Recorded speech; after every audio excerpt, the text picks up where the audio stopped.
성범죄 사건에서 사건이 경찰에서 검찰로 넘어갔다면 아무리 억울해도 무혐의 처분을 받기가 정말 쉽지 않습니다. 왜냐하면 당했다는 여자의 말 한마디도 법적으로는 굉장히 유효할 수 있기 때문입니다. 저는 그럴 때 경찰 조사에서 어떻게 진술했고 어떻게 조사받았는지를 먼저 여쭤봅니다. 이거 하나로 감옥을 갈 수도 있고 가지 않을 수도 있기 때문입니다. 네, 안녕하세요. 검사 출신 최용희 변호사입니다. 제가 검사로 일하는 동안 성범죄 전담으로 근무했던 적이 있는데요. 당시에는 많을 때는 하루에 성범죄 사건만 새로운 사건을 10건씩 배당받아서 처리를 하기도 했습니다.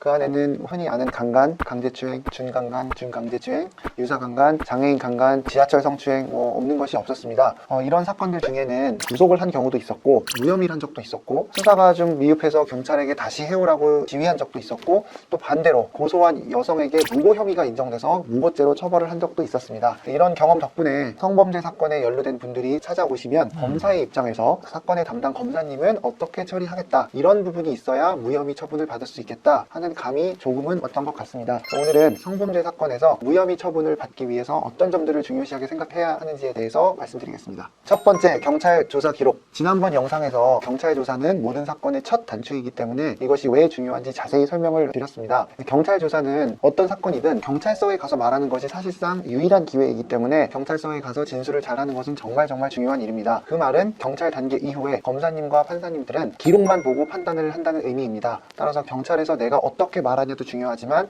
말한 것이 조서에 어떻게 정리되었는지는 매우 중요하기 때문에 이 과정을 절대로 등한시하면 안 됩니다. 어떤 분들은 경찰 조사를 받고 나니 이게 만만치 않네, 뭔가 난 억울했지만 경찰관님은 그렇게 보는 것 같지가 않네, 이래서 그제서야 나중에 다시 부르면 가서 잘 말해야지, 그리고 이제 변호사 상담 받아서 해야지라고 말씀하시지만 그때는 이미 늦는 경우가 많습니다. 경찰은 조사 받고 나면 하루빨리 검사님한테 사건을 넘기는 경우가 많고 검사님은 기록만 보고 바로 처리할 수 있기 때문에 말할 기회 자체가 더 이상 없을 수도 있습니다. 그래서 첫 경찰 조사 받을 때 잘 하는 것이 정말 중요하고, 이 부분에 대해서는 지난번에 올린 영상을 참조해 주시면 좋을 것 같습니다. 변호사님이 검사로 일하셨을 때 당시에도 실제로 재판 전에 당사자들을 직접 만나신 적이 많이 없으신가요? 사안에 따라 다르긴 한데요. 기록만 보고는 이 사람의 뉘앙스나 말투를 알 수 없고 경찰이 정리해서 보낸 서류이기 때문에 모든 게 써있지 않아서 그렇게 감이 오지 않는 경우에는 불러서 이야기를 듣기도 했습니다. 근데 다만 성사건이라서 원칙적으로 두 사람을 한 차례에 앉혀놓고 하는 대질 조사는 할 수가 없어요. 그렇지만 필요한 경우에는 저는 양측의 동의를 얻어서 둘 다 적극적으로 원할 경우에는 대질 조사를 한 적도 있습니다. 두 번째, 증거 수집. 성범죄 사건에서 증거 관련돼서 많은 분들이 잘못 알고 계신 것이 있습니다. 바로 말밖에 없고 증거는 없는데 이래도 처벌이 되나요? 라고 물어봅니다. 말 자체도 증거이기 때문에 말만으로도 처벌이 가능하고 심지어 구속도 가능합니다. 다만 말은 변할 수 있고 말이라는 거는 양측 말이 또 다 있기 때문에 누구 말을 믿을 수 있냐의 문제일 뿐 말만 있다고 해서 처벌이 안 되는 것은 아닙니다. 그런데 실제 사건을 보면 정말 오로지 말밖에 없는 경우는 잘은 없습니다. 비록 범죄 장면이 녹화된 CCTV까지 이런 직접적인 증거는 아니더라도 범행 전후의 장면이 녹화된 CCTV나 블랙박스, 각 당사자의 진술을 뒷받침할 수 있는 통화 기록 혹은 결제 내역, 이런 것들이 있기 때문에 정황 증거들을 토대로 누구 말이 맞는지를 판단을 할 수밖에 없습니다.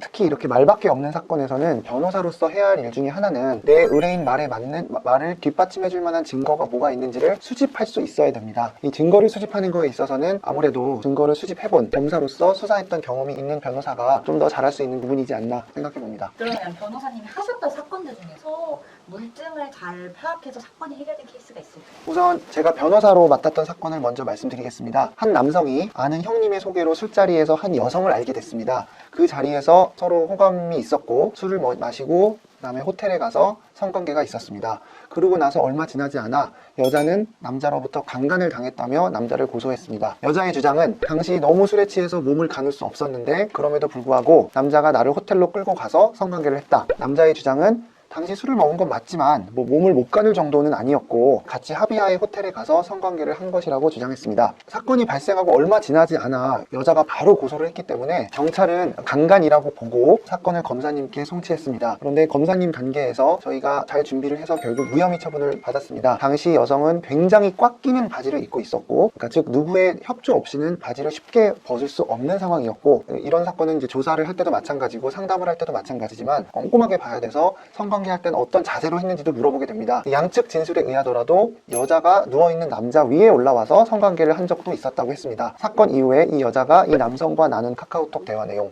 그리고 이 둘을 소개해준 남성과의 여자 사이의 카카오톡 대화 내용, 그리고 이 여자와 여자가 다른 지인과 나눈 카카오톡 대화 내용, 그리고 아침에 귀가하는 과정에서 결제한 내역들, 그리고 여자를 집에 데려다준 택시기사의 진술까지 확보해서 이런 점들을 종합해서 봤을 때 여자의 말은 믿을 수 없다는 결론을 받아냈고, 그래서 이 남성분은 최종적으로 무혐의 처분을 받았고 다시 일상으로 회복할 수 있었습니다. 굉장히 흥미로웠던 것은 사건 발생 장소가 모텔이었다는 점입니다. 그리고 술이 전혀 개입되지 않은 사건이었습니다. 그래서 둘이 합의하에 모텔에 갔고, 여자분이 모텔 결제도 했고, CCTV상 복도에서 방까지 들어갈 때 매우 다정하게 손을 잡고 들어가고, 심지어 방 문을 열기도 전에 키스하는 모습도 보였습니다. 이후에 이제 모텔에서 떠날 때도 다정하게 손을 잡고 나가는 것까지 확인이 됐는데, 이후에 여자는 남자를 강간으로 고소했습니다. 여기까지만 들으면 상식적으로 잘 이해가 안 돼요. 왜냐하면 성인 남녀가 모텔을 갔다는 건 성관계에 대한 어떤 합의가 전제되어 있다고 봐도 무방한데, 이 점은 그 남성 여성 다 동의를 했어요. 맞다고, 성관계를 하러 간 게 맞다.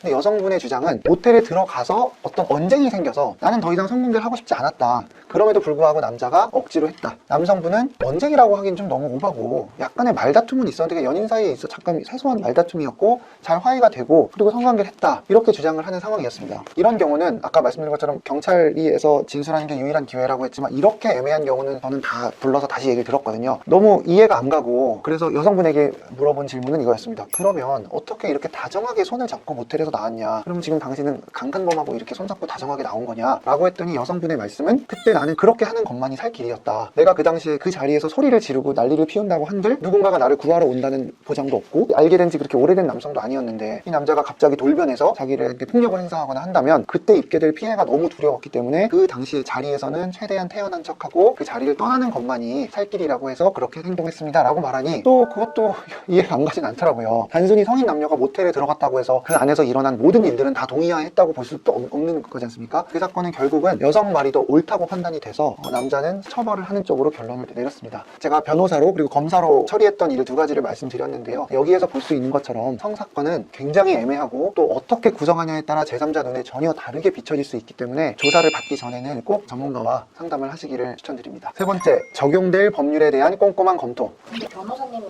법을 공부하신 분인데 굳이 또 검토가 필요한가요? 너무 좋은 질문인데요. 안다고 생각하는 법조문이라고 해도 매번 다시 읽으려고 항상 노력을 합니다. 변호사로서 한쪽 분야를 쭉 일을 하다 보면 관련된 법이 너무 익숙하기 때문에 법을 찾아보지 않게 되는 경우가 많거든요. 근데 놀랍게도 법조문은 볼 때마다 다르게 읽혀요. 왜냐면 그걸 읽을 때마다 내가 다른 사건을 염두에 두고 그 사건에 맞는 안경을 쓰고 보기 때문에 그렇고, 또 무엇보다 의외로 법이 생각보다 자주 바뀝니다. 그래서 이 바뀌는 거는 바뀔 때마다 매번 뉴스를 통해서 보는 건 아니기 때문에 항상 꼼꼼하게 봐야 됩니다. 무엇보다 변호사는 법률가이기 때문에 변호사의 모든 주장은 궁극적으로는 법에 근거해야 되기 때문에 어느 한순간도 법조문을 등한시할 수가 없습니다. 변호사로서 하나의 원칙이 있다면, 의뢰인이 없던 일을 있던 걸로 해달라고 요청하거나 반대로 있던 일을 없던 걸로 해달라고 하는 경우에는 사건을 막지 않습니다. 조언을 필요해서 찾아온 의뢰인이 결과적으로 법적으로 어떤 불이익을 입게 될지가 너무 뻔히 보이기 때문에 그렇습니다.